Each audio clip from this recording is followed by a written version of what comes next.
La ciudad, un lugar lleno de imágenes, tiempos, espacios y miradas. Miradas múltiples, vertiginosas, imágenes estáticas y en movimiento. A través de la escultura, Carlos Righetti, un joven inmigrante italiano, diseñó las primeras imágenes de un rosario que abría los ojos, dejando así una de las miradas más bellas que la ciudad hoy conoce. Mi papá nació en 1876, en Cuneo, que es una pequeña ciudad de Piemonte.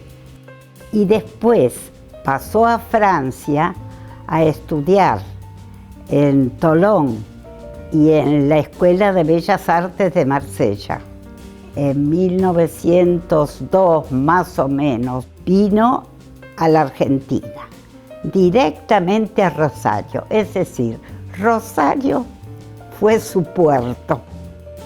Por aquel entonces, Rosario se configuraba como el destino de inmigrantes europeos que llegaban a la ciudad en busca de trabajo, llenos de utopías y con otras miradas. La industria de la construcción no tardó en valerse de ellos y con la aparición de nuevos talleres se aceleró el ritmo de las obras que definirían a la ciudad. Hay una mano de obra que viene con las primeras emigraciones, una mano de obra barata, de mano de obra de supervivencia, con escasos recursos.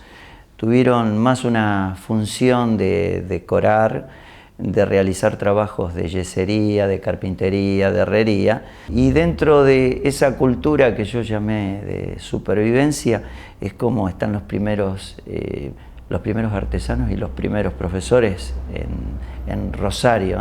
Porque en Rosario no había un núcleo de artistas rosarinos como hoy tenemos, que hay distintas escuelas. No, eran escultores que se dedicaban más a la estatuaria unida a la arquitectura. Y creo que el término que se utiliza normalmente como artista se lo hemos dado posteriormente. La mayoría de ellos vino con un oficio, más bien fueron ayudantes.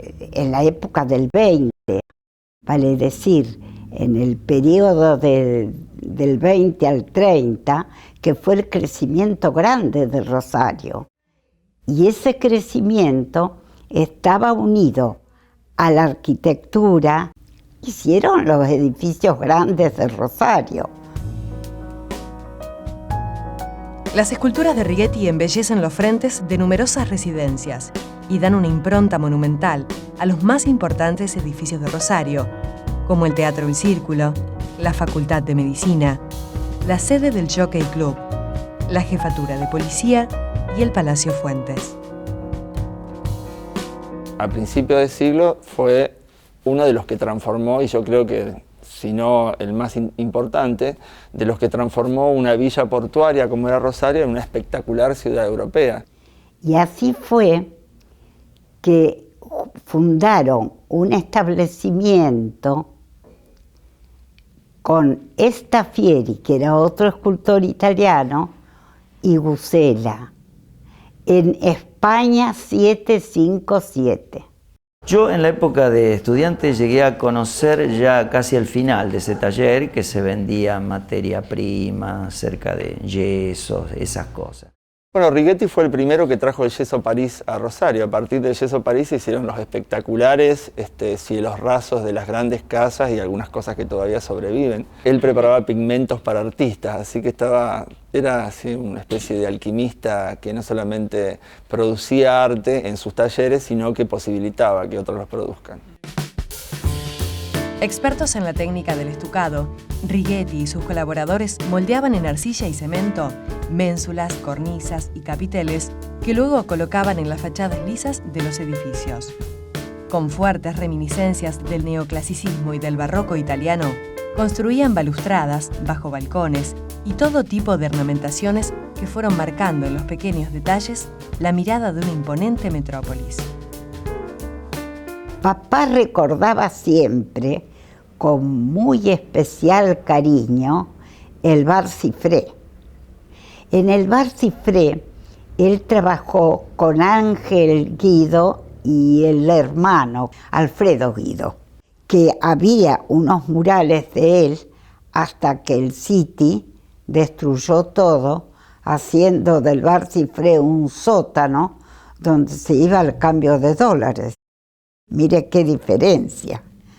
No existe más todo eso. Una de las cosas que valoro de los iniciadores de este germen de cultura en Rosario es que con menos posibilidades y elementos, ya sea de conocimientos, de materiales, idealizaron un modelo de un proyecto de lo que fue nuestro Rosario. Toda esa estética así de la cosa clásica, de la belleza indiscutida, ¿no? O sea, eso de poner de la mitología trasladada al frente de una casa.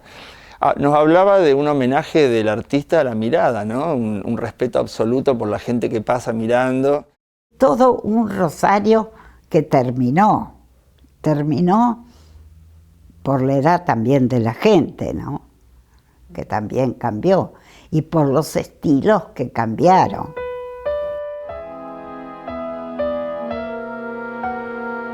Esa fuente yo calculo que puede ser del año 23, 24.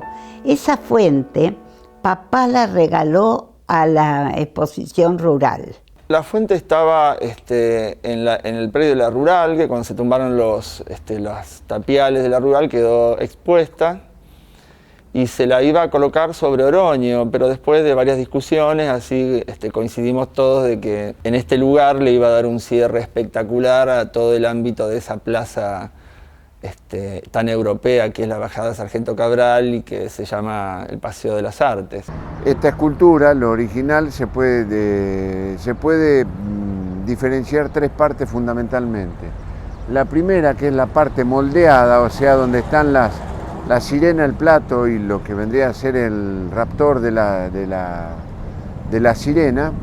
Eso es toda que se ha hecho con molde y es lo que se mantiene original.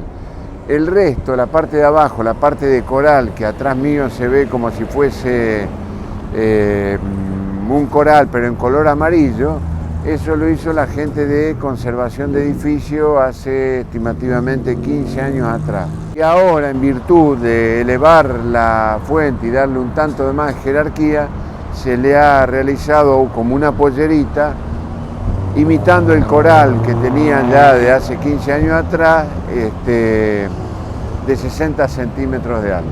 Que arriba tiene un pescador enredado con una sirena y una red, el pescador que cumplió con sus utopías, ¿no? De pescar un ser mitológico, entonces me parecía que eso mismo le daba identidad a una fuente que no tenía ni siquiera nombre. Sí me parece que la fuente es una especie de punto de partida para la revalorización y el recupero de esos artistas perdidos en el tiempo. Esta fuente puede ser un ejemplo inicial de empezar a valorar nuestras cosas, que es lo que nos sustenta, nuestra propia historia. Cada utopía lleva sus miradas, sus imágenes latentes, sus ganas furiosas de ver. En nuestras múltiples miradas, entonces, nos encontramos cada día con una inagotable fuente de nuevas utopías.